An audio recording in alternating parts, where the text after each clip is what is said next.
Welcome to Liz and Liz Get Literary. My name is Liz. And I'm also Liz. Welcome back. We're home. We're home in Sunbound Books. It's good to be home. It's good to be here. It's good to be happy. Truly, there's nowhere better to record, I think. It's like comfy when we do it at our houses or like the book room, but this just feels right. I know. I think so there have been actual studies that proven that books do give off like this pheromone that makes you have to go, to the bathroom. Did you know this? I thought that was just TJ Maxx. No. Like there's been studies on like Barnes and Nobles that there's something like going in from the books that makes you have to like use the facilities? Yeah. But I've never felt that in a bookstore. You are a very different person though. Yeah. You are very controlled. However... You are very controlled is crazy. There have been many a times that pheromone has taken me out. But I also think, I was going somewhere with this, that there's also this pheromone that is released from books that makes just you happy. Yeah, for sure. So if you're like regular and happy because of books, like what is better? Do you think like... That was a wild way to open this record. Sorry. I didn't anticipate doing that, but now here we are. Continue. Do you think it's because like people like us who are like readers, we feel like comfiest and happiest in a bookstore? Because like when you go on a trip, you usually don't poop.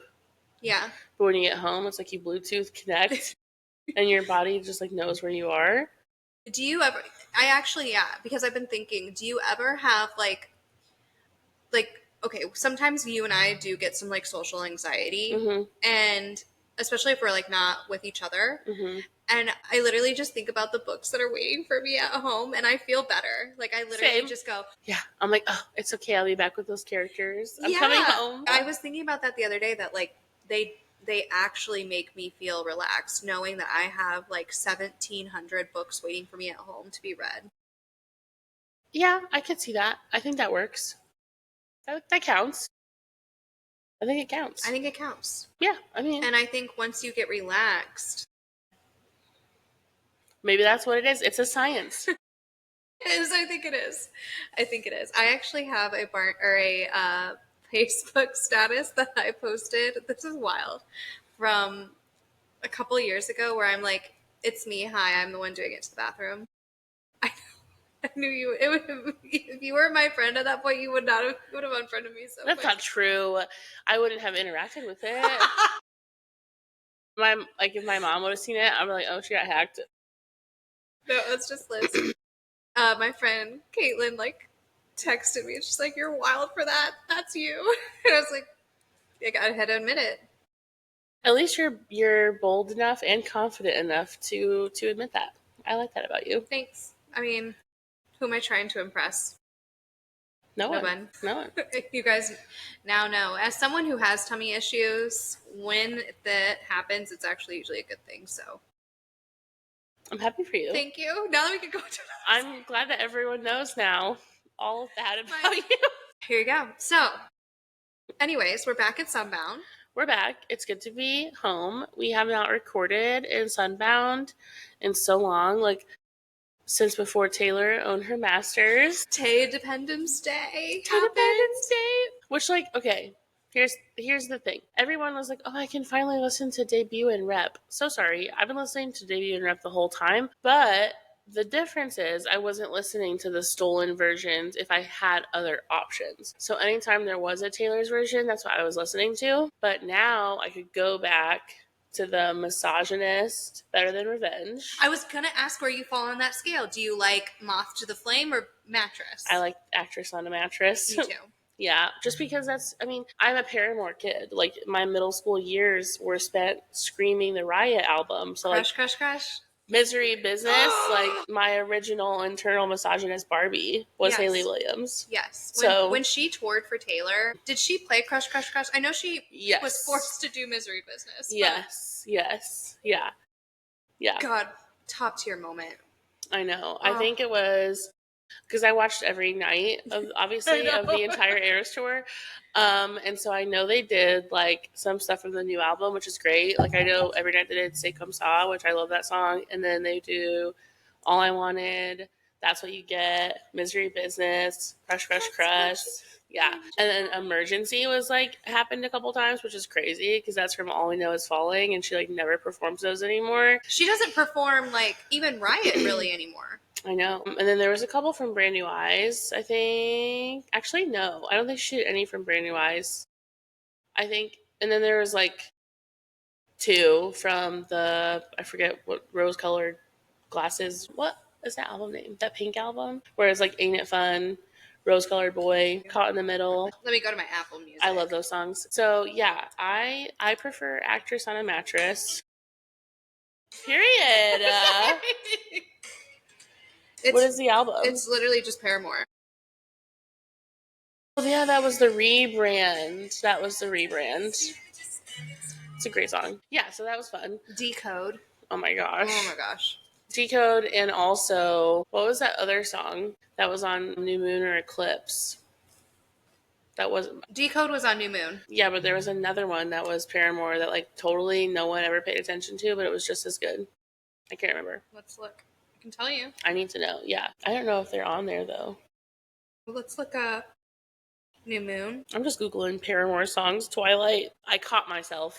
That's from the first one. Yes. Okay, I remember that. Yeah. That song, hot take, I like better than Decode. See, Decode's just as emo as I needed it to be, and I loved it. So that was iconic. Anywho, Taylor owns all of her music again. So all I need now is for Taylor's version to come out. Of Taylor Swift, and I want You're Gay. I want it back. Do you think she will actually release debut? Yeah, she said like in her letter, she was like, if that's something you'd be interested in, and we were all like, hello. Because she did say that one was fun. Done. Finished. Yeah. And she said she only, which now everybody's take is we understand why she was having a hard time doing repetition. I never understood how she was ever gonna be able to do that. I mean, how do you top Hard Take?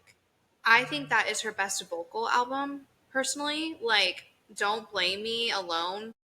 I think she did her big one on that. Like, not that she didn't do her big one on the other ones, but like in terms of like the songs. It's her most vocally aggressive album. Maybe that's what I mean. It's like she's just like hitting the notes. You can feel her rage. You can feel her sadness. You can feel all of the things so much. Like, how are you ever going to recreate that feeling you were? Because she was feeling so much at that point.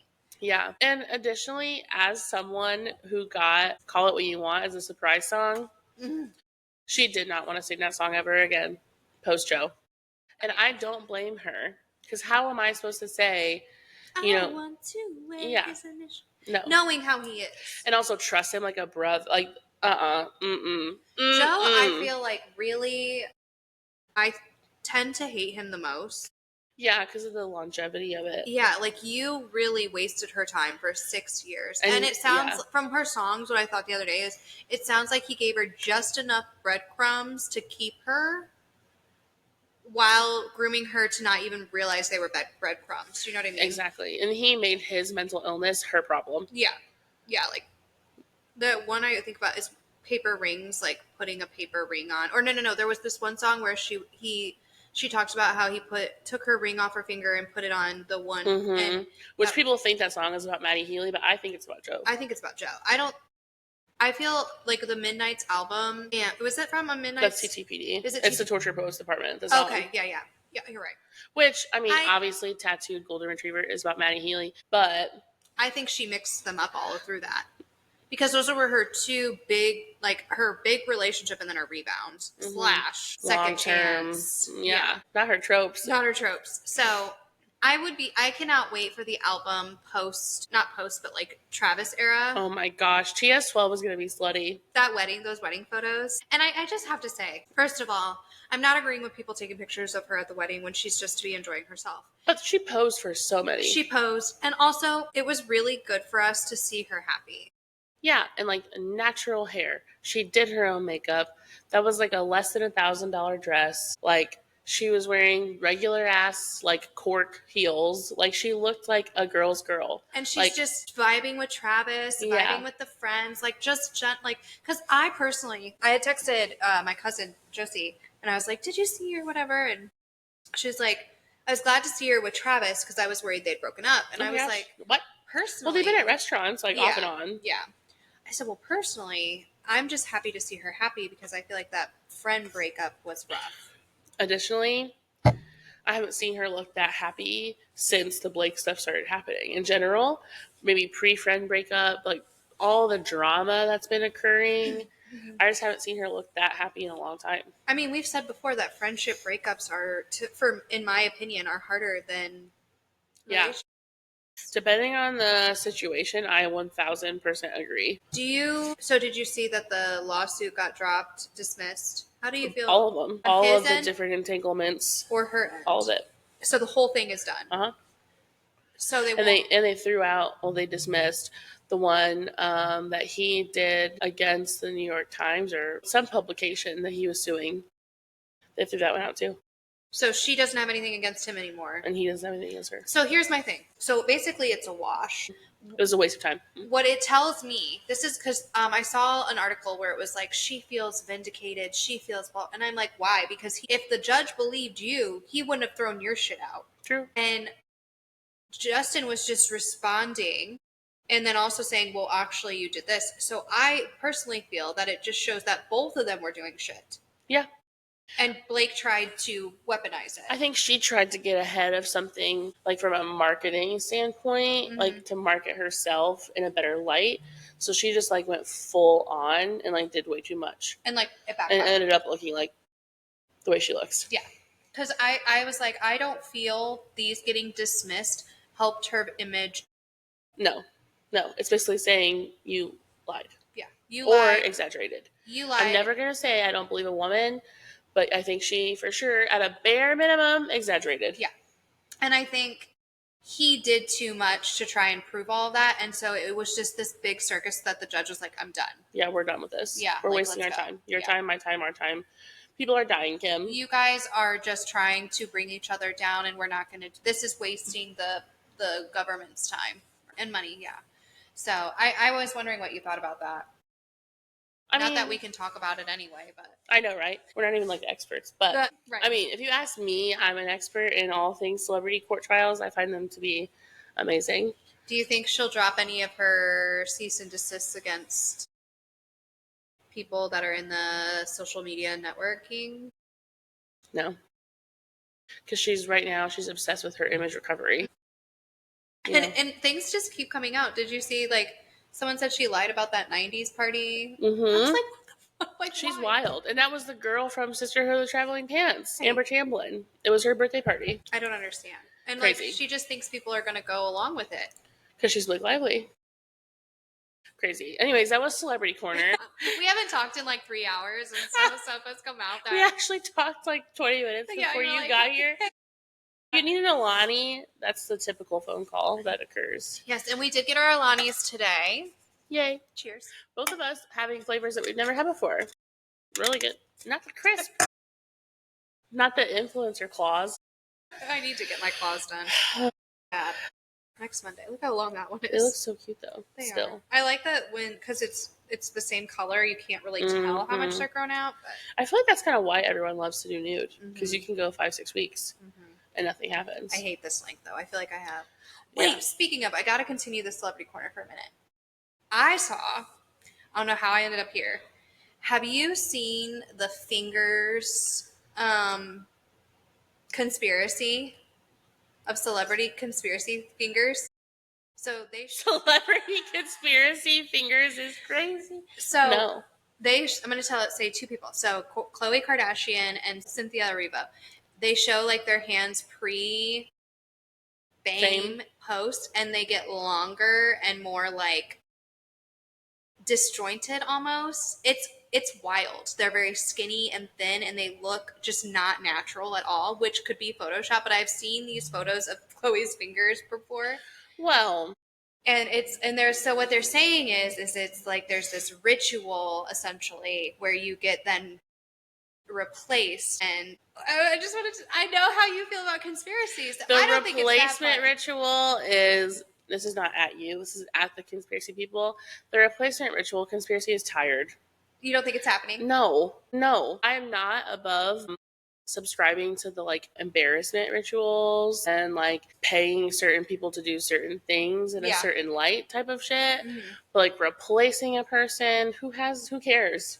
Well, I think what it is here's the thing. Like I have gained weight, lost weight, all that, and I've always just had sausage fingers. But here's the thing. Chloe gained and lost multiple times over and over and over, significant amounts, and has had so many surgeries. And additionally, you have a very healthy, toned body. They both are Skeletors. Yeah, that's true. If you were a Skeletor and you got 9-inch stilettos, I would be scared. We don't have any friends that are Skeletors, so we never really. Which, thank goodness for that. I just hope everyone is like healthy, you know. But like I was watching the Tonys last night, and I'm a little concerned still for Cynthia. She looks better. She looks better, but you can still see every single bone. And when she first got on Broadway, you could not see any of them. Ariana was the same way. Yeah, but you can't see her bones anymore. She's better now. But like last night, in all of her outfits, I could just see more bones. Yeah, and I was like, ugh. But because I saw some TikToks. But she does look a lot better than what she did on the carpet for Wicked. She does. It's very strange. Here's the thing. Hollywood, we've talked about before, I feel like we're just seeing the downfall. The, like, de-glamorization. Yeah. Like, it's still cool to be rich and famous, but it's not... I feel now we know what it costs. Yeah, and I feel like that's what you're seeing when it comes to, like, Chloe, Cynthia, Ariana. It's like, why did you feel like, you know, what is causing you to have to do that? And with Chloe, I mean, I'm not the biggest fan of the Kardashians, but I will say that they get such a tremendous amount of hate. They do. And her in particular, and I'm not going to go into I don't think anybody I don't think anybody deserves that kind of hate. There are very few people alive today that I think deserve that amount of hate. Yeah. And out of the sisters, Chloe I feel for her. You know, because I remember there was like when they were first kind of big, like kind of early 2010s, 10s-ish, you know, and everybody called her the fat sister. And she's I'm the ugly one. Like, it was crazy. And she's like, I'm actually not fat. I'm actually not all like gigantic. She is 5'2". And you compare that to like Snooki, who's 4'9", and she's like, do you guys understand that like 98 pounds is healthy for my size? And so when Kim Kardashian is 5'2", or I think Kim is 5'2", and Kourtney Kourtney's is really like 5'0", period. Yeah. She's like, yeah, I'm going to look huge because I'm 5'7". She may be even taller than that. Who knows? But yeah, it's unfortunate. Yeah. It's unfortunate. But that's because she's O.J. Simpson's daughter. No one has time for that. No, we don't have time for that. She's built different. One more thing. I just hope that with their kids, they're a little bit better because, like, Kylie has since come out and said she wishes she didn't get all the work done that she did. I am happy she dropped the boob rec, though. Oh, girl. I have large, you know, so I don't need them. But I'm happy. I know multiple people. One of my friends from college literally went and got a consultation with Kylie's information. Because hers look natural. They do. They look big, but they look like big in a good time way. I am naive, and so for the longest time I didn't realize because she had always kind of had. She was chustier for sure. So but like, they sit like rounder now and like they curve different, which is why she gave all those deets. Like it's not just the CCs we need. We needed the recipe, girl. Yeah. I appreciate that. It's real. I mean, I feel like for the longest time they pretended like they never did anything and everything was el natural. I remember Kim going to get x-rays. And while I do think their butts are probably semi-real, come on, girl. Semi. Yeah. Obviously, if you're moving fat from here to there, it's going to look real. Yeah. You know. So anyways. That's been Celebrity Corner. We are officially 20 minutes in and we've already talked about my bowels and now our celebrities. Yeah. I mean, listen, it is what it is. So what are we reading? What are you reading? We read. I currently am reading Summer Island by Kristen Hanna, which I picked up at Sunbound Books the other day. Having a good time so far. Is it feeling like juicy. Her other ones, or is it feeling a little different? It's very different. It's really like an Ellen Hildebrand book. which I'm having a good time with. You love Ellen. The reason I picked this up is because Sunbound didn't have the Ellen book I needed. So, and then I started Atmosphere today by Taylor Jenkins Reid. I'm only one chapter in, and I'm already having a good time. So, I can't wait. It's been great. How about you? We talked earlier that I'm kind of reading a trifecta of amazingness. You are reading the Holy Trinity, if I do say so myself. Yeah, so I'm finally starting Princess of Blood. Yay! Liz has already completed it, and so we've said this before, Sarah Hawley sent us a traveling arc. So Liz had it first and she annotated, and every time I see her little thing, I just giggle. And it's going to be so fun. I'm about 20% in, 100 pages in, sat. It's so good. Her writing, so Sarah wrote cozy fantasy. Cozy romance-ish. Yeah, cozy romance fantasy in the Glimmer Falls and loved it. Sat. I'm going to reread them again. She did her big one with these fantasies. She did. She needs, and I want her to do whatever she wants. If I could pick, I would have her be only writing fantasy. Yeah, high fantasy. Yep. That's what I would think. Like, it feels like it's definitely different. Still tropey romantasy, but in a very refreshing way on the fantasy side of things. Yeah. It's so different from like the Demon's Guide to fake dating a witch, or it's Witch's Guide to Fake Dating a Demon. Sorry. Yes. Yeah, so different. Characters are so completely different. So and like so refreshing, and like one of the things we love about this is you have someone going to a situation like in Servant of Earth. We have Kenna, she's thrust into as a servant, and they expect her to be able to like do her lady's hair and pick out her clothes, and Kenna's like, and they know court rules and ball etiquette and like when to be seen and like everything. Yeah, and Kenna's like, listen, I'm a poor human. I don't know how to do this. And I'm like, it's not like, oh, I made a mistake and I broke all these glasses at a ball, and then the next day I learned. It's like, no, really, or like it felt more real them for me, and exactly. Yeah. So I'm having a good time with that. I started that today. I also went on a side quest and started One Golden Summer early.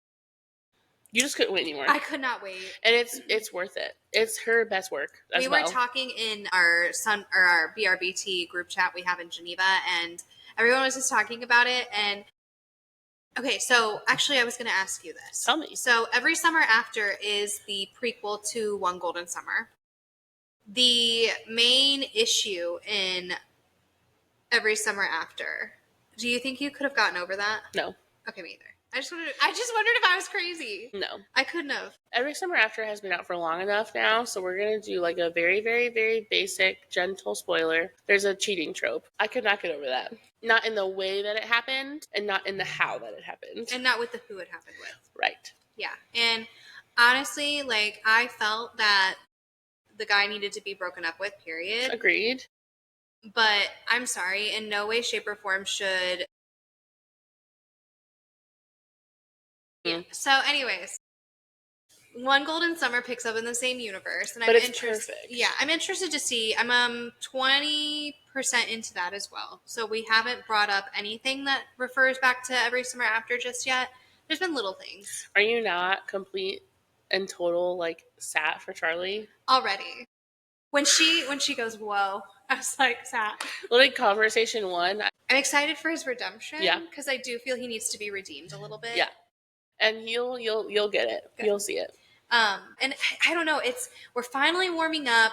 I've spent the past couple days at the pool, and it's just a perfect setting. And I can't wait to continue. Like and so then my third book I'm reading is Still Gold by Raven Kennedy. And that's what I'm reading like as I put my children to sleep. And I'm just so transported into that world. And I love it so much that I can't decide what book I want to read. That book really made me sad though. Gold. I am 36% through that book. And so I miss Slade being with Oren. And we're building up for some stuff. Actually, I did see a review, and it didn't give me a lot, but it said that Melina ended up being their favorite character. A lot of people say that. Not you? No. Okay. I was like, she's gonna have to do a lot for that to happen. A lot of people say that, and it is just, I feel Raven tried to give her the Daenerys edit. Oh yeah. And it didn't work out for me, because I also don't really, towards the end of the show, Daenerys she ain't shit. Mm-mm. So, and that's kind of how she is. Like, Melina is like season 6 Daenerys the whole time, which is like, for me, she's just very There would have to be a lot of growth in her character in a very small amount of time that I don't think is feasible. I agree. So it'll be interesting to see how I feel when I'm done. You're right, though. You're right. That is the holy trinity. I told Liz on FaceTime earlier. We were on FaceTime while I was washing my hair. Yeah, It was great. in the shower. Okay, here we are. I was like, that is like the holy trinity. That is like, it's like the Taylor Swift, Sabrina Carpenter, and like Olivia Rodrigo. Which book is which? Sabrina Carpenter is for sure One Golden Summer. I think that Taylor Swift is Princess of Blood. Reputation. And also like TTPD. And Olivia Rodrigo is Gold. Okay. Yeah. That's how I'm feeling. Okay. That's the vibes. That works. Anyways, she's having a great time. I just want to get home and read, and I've set it up so that I'm reading Princess of Blood during a certain time, when going summer, and then because I have to keep Princess of Blood safe, and because I can't keep it, so if anything happens to it, not good. And I have children, and I have cats, and so I have to keep it in a certain room at a certain place and at a certain temperature. Yeah. So I'm kind of limited on when I can read. Yeah, well, and that's one that you really, really, really want to focus on, like as much as you could possibly focus, So yeah, that makes sense. I am so happy that it's finally warm. Last week when we talked to you guys, it was like still cold and rainy. Like, why last week at my niece's softball game was I wearing a sweatshirt and had a blanket in June? No, absolutely not. So I'm finally ready. Mm-hmm. Summer, I think, is finally ready for us. So Liz and I thought that it would be a great week to give you guys some summer reading recommendations, some things that we will be reading this summer, and just nice, fun, beachy, lakey recs. So I'm ready. Are you ready? I'm ready. Do you want to start? What's like your ultimate first instinct answer? Like, what's the perfect summer read for you? So right now, anything Carly Fortune, because she puts a lot of her books at a lake in the summer or early fall, and I'm like, perfect. So Meet Me at the Lake was not my favorite, but definitely every summer after, this summer will be different, and One Golden Summer. Perfect. If you are going on like a trip and you just need you just need a book that is going to match the vibes of where you are on your vacation, here you go. She, to me, is a mix between Emily Henry and B.K. Borson, and it is glorious. Definitely. How about you? The very first book I think of when I think of summer is Happy Place. Obviously, that's just who I am as a human being. But I was thinking about this earlier, and I think, honestly, one of my all-time favorite books that are set in the summer is probably Mixed Signals by B.K. Borson, which is not my favorite book in that series, but the summer vibes in that, like the way she's describing like Caleb and Layla's like adventures and like the pastries that she's making, like it's hot in the kitchen, and like I don't know, it feels very like quintessential summer to me if you're looking for romance. But I think, and this is like mostly due to Brady, but I really just think of Ellen. Yeah, I think I'm gonna start my Ellen journey this summer. I've been telling you and Brady that I was going to do it for forever, and I just have never. I have Hotel Nantucket, which was my very first ever Ellen Hildebrand book. Yeah, so I'm already kind of looking towards July and what I want my July to look like, and Ellen is on there finally. Yay! So yes, she's perfect. I mean, she has a book. This is my favorite Harry Styles quote. She's got a book for every situation.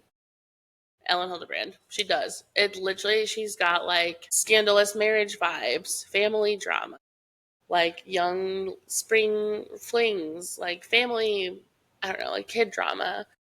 Like, there's everything.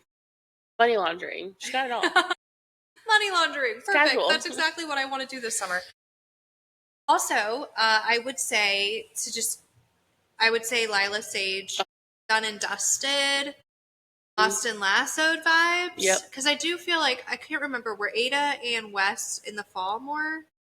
I don't even remember seasonal. Because she has based all of her books. This is a fun fact. And she has said that if you don't listen to her talk, you may not know this, but every book in the Rebel Blue Ranch series is based off of a time of day. And so I'm guessing Kissed and Saddled is sunrise. I think so, yeah. Because Done Dusted is middle of the day, high noon. Yep, the blue. And then Swift and Saddled, I believe, is sunrise. Sunrise, yeah. And then Lost and Lassoed is sunset. And Wild and Wrangled is dawn. Yes. Yeah. And you can just tell by the book dusk covers. Or something. Yeah. One of them. Anyway, so I think Swift and Saddled to me didn't give me a seasonal vibe, but if I had to pick a season for Swift and Saddled, it would be like late summer, which Montana probably is like September. Yeah. Yeah. I will probably pick them up Lost and Lassoed and Swift and Saddled like during the summer if I have time to do another read.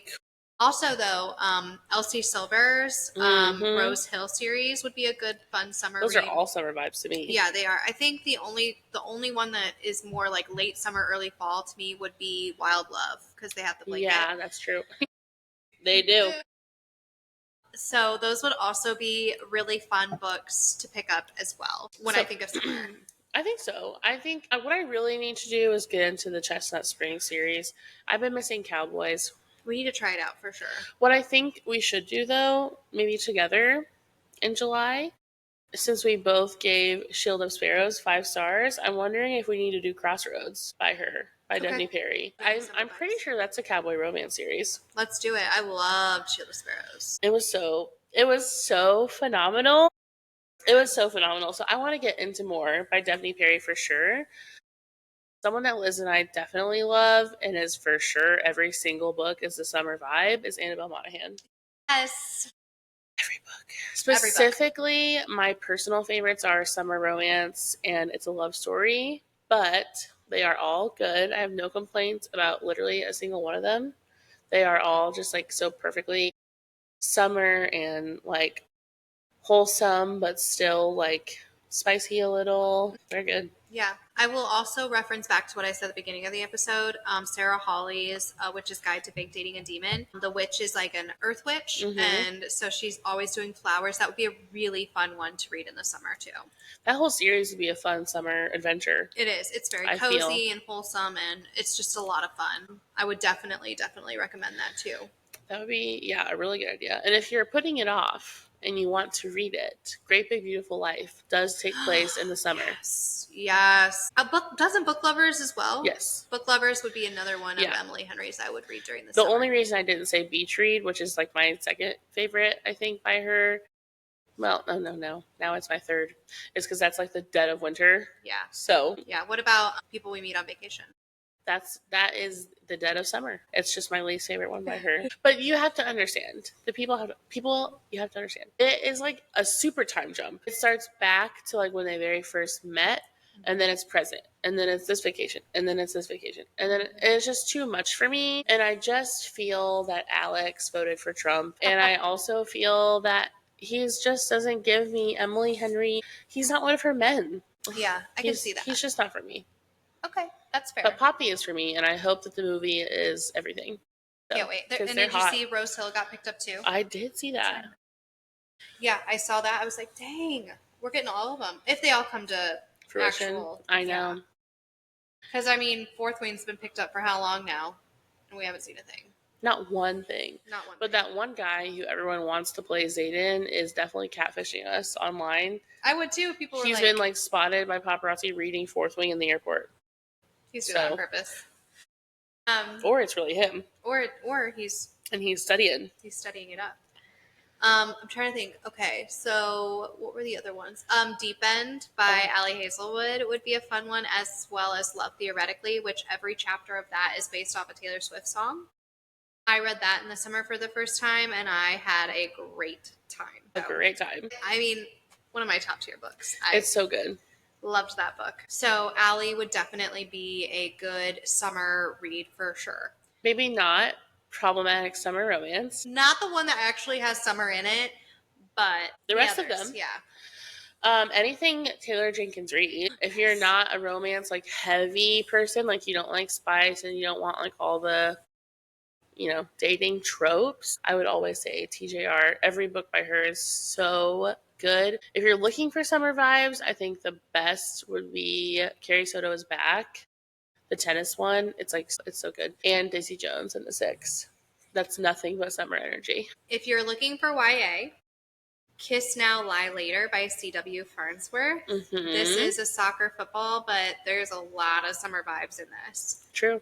And you will love it. True. And then the sequel is not YA. It's not YA. That is For Now, Not Forever. But that one is not YA. So if you need it to be closed door, don't do that one. No. Because it's very open. But speaking of closed door, Sarah Adams has quite a few. The whole Rome, Kentucky series. Yes.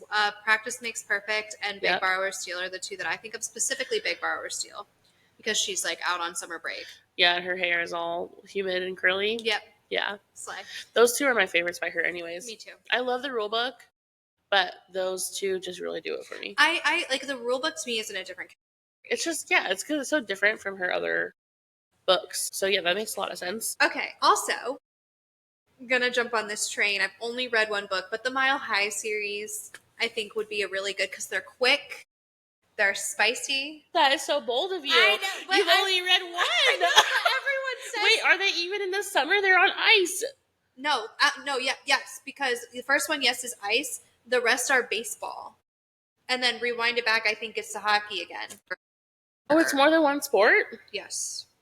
Is it just hockey and baseball? Oh, and basketball, because the next one is about Ryan and Indy, and he plays basketball. And apparently Ryan is it. So excited. I thought book 3 was everyone's favorite. Play Along is book 2, I think. Let me look this up. Whatever the purple one is the one that everyone's always talking about. There's one where it's an older. Okay. All right, I'll be there. I'm going to get to the series. I want you to read it because I want you to validate how I felt about Mile High, because I just think okay, so if we're doing the Windy City series, The Right Move is number 2. Yeah, which is not the one people are obsessed with. This is Ryan's. Okay, people like it. I've heard they love him. Yeah, I think people love all of them except for number 1. I mean, it's got a 4.4. And then Caught Up. That's the one everyone's obsessed with. Okay, so Caught Up is a single. Oh, what's the rating on that one? 4.43. Okay. And then Play Along. Oh, that's the one that Sarah Caroli is obsessed with. 4.48. Yeah, that's her favorite. Who's that about? She is. I'm assuming it's baseball because it talks about a shortstop. Oh, this is Fake Marriage, or marriage. They get married in Vegas on a drunken night, and then they have to anyway. And then Love Rewind that. It Back this is the newest one. It's got a 4.5 with over 80,000 views. Yeah, people are saying reviews. People are saying it's really, really, really good. I'm gonna read the whole series. I don't know, when should I start? Should I start this month? Should I start in June? Rio is he's on the hockey team. So it goes back to hockey. Yeah. Should I start in June? Because I want to know. You will finish it in a day. I mean, it took me a couple hours, a day and a half to finish. Yeah. It's quick. So whenever you start. Right. After I finish these 2, I'll start it. Because I'm looking for a romance. Yeah. I think after I'm done with Gold, I'll probably do the next one. Okay. Because Chelsea's ready for Goldfinch. I know. So I'll probably do the next one in Goldfinch together. Oh, cute. I love that. Okay, so apparently those are summer recs as well. Who knew? Love that. I think I've been convinced officially as of today to do that. The side quest. Switching gears just a little, because I know not all of our friends are romance girlies. A couple of thrillers that I would recommend for the summertime. Darling Girls by Sally Hepworth. So good. Definitely summer. Midnight Feast by Lucy Foley. We read an arc of that last year. Couple years ago, I don't know, whenever we started doing this, and it was really good. And it's definitely summer, resort scary murder vibes, which is good. And then one that we read for book club together, Survive the Night by Riley Sager. I know the people have mixed opinions on Riley, but that one seems to be one that everyone agrees on. Everyone likes that one. So those are just a few that I would say in that genre that kind of remind me of summer. And there's also, is it Grady that has a book where people are dying at summer camp? Or is that Riley? That's the Final Girl Support Group. That's what it is. Grady. Yeah. That one is really, really summer camp vibes for sure. Mm-hmm. So I would definitely say that as well. Do you have any? You just finished God of the Woods. That's a summer vibe. God of the Woods.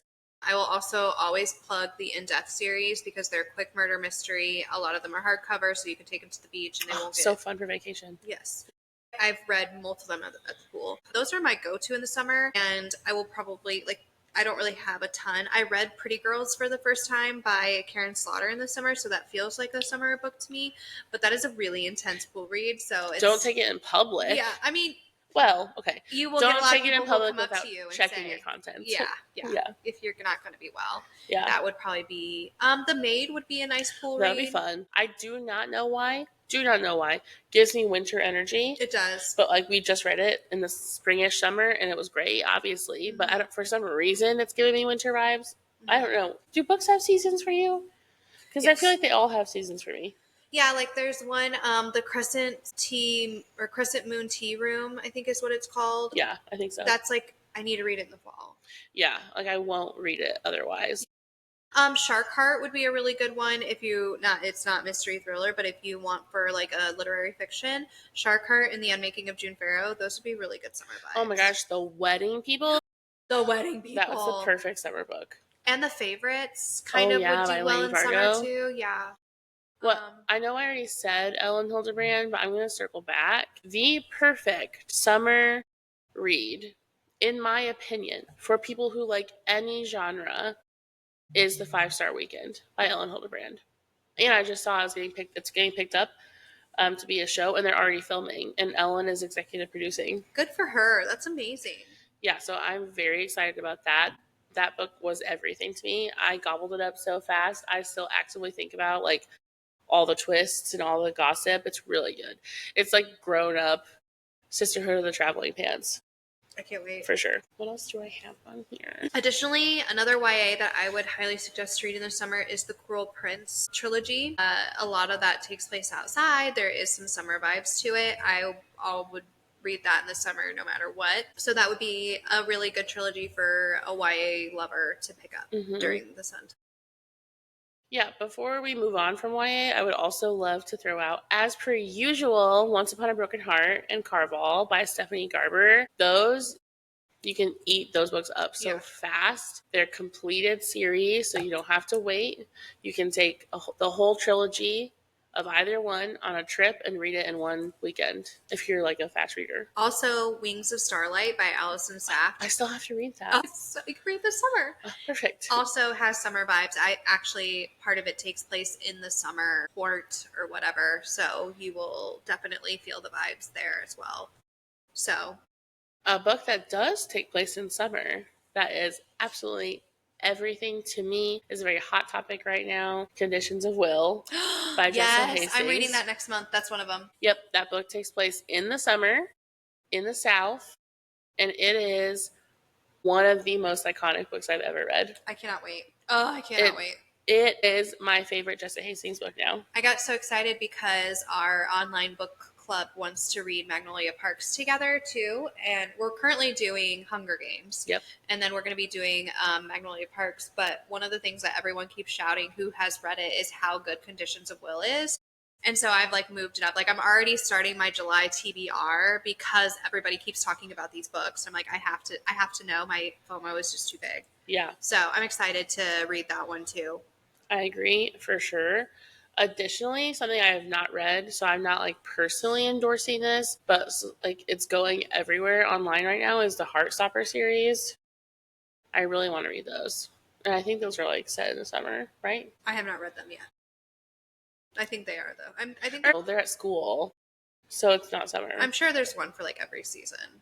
Who knows? But I want to read those really bad. I keep seeing edits about it on TikTok, and I keep reading about it on Threads, and I just need to know. I need to get into those like fast. Yeah, I'd agree. I mean, we just threw like 95,000 books at you. I know, so. we did put a lot. We've put a lot out there. I mean, enough that you should have a good summer. True. One of the things when I was thinking, there weren't any really fantasies that I feel like you should read in the summer because they're very heavy. Like that are quintessential summer. Yeah. Because I personally feel like a lot of my fantasies are I need to be sitting down and paying attention. I can't be like looking at the water and like doing all that. So I still read my fantasies by the pool, but I'm not going to tell you guys you have to do that too. For sure. As a reminder, you can always go to sunboundbooks.com and order any of the books that we have talked about today, either in store or to your home. And with our code Liz and Liz, you get 10% off. Liz K has told us that a lot of you guys are using it, which makes us very happy. We love to support a local business here. So, yes, yes. And as we wrap this up, you guys know we are on all social medias but X at Liz and Liz Get Literary, and our DMs are open and ready to hear your summer recommendation. You also can email us. Sometimes some of you email us, and that is amazing. We actually have met people from email, and then they show up at book events, and it's amazing. So always email us at lizandlizgetlit@gmail.com. Coming up soon, we have some author interviews. We have Mallory Marlowe. So excited. She has Love and Other Conspiracies. Love at First Sighting comes out in July. And so we're excited to talk to her about all things conspiracy. Oh my gosh. Speaking of, Mothman is my boyfriend. The playlist is what I need to talk about. Yes. We are really excited about that. Yes. We have Sarah and Demi that are going to be coming back at some point this fall too to talk about Princess of Blood, Roots of Darkness, and Dawn of the North. Crazy. So crazy. It's going to be great. I can't wait to talk about all of it, especially now that I'm reading Princess of Blood. I'm like, girl. Truly. And we have some more coming on the pipeline. So always stay tuned. Mm-hmm. If you're not following us, like Liz said, make sure to do that before we post all of our news, all of our updates. Liz will throw in some Shrek content sometimes. It's really great for everyone involved. Buddy once told me to follow us on social media. I was like, okay, how long do I let her go? All right, everybody have a safe and happy week. Bye. Bye.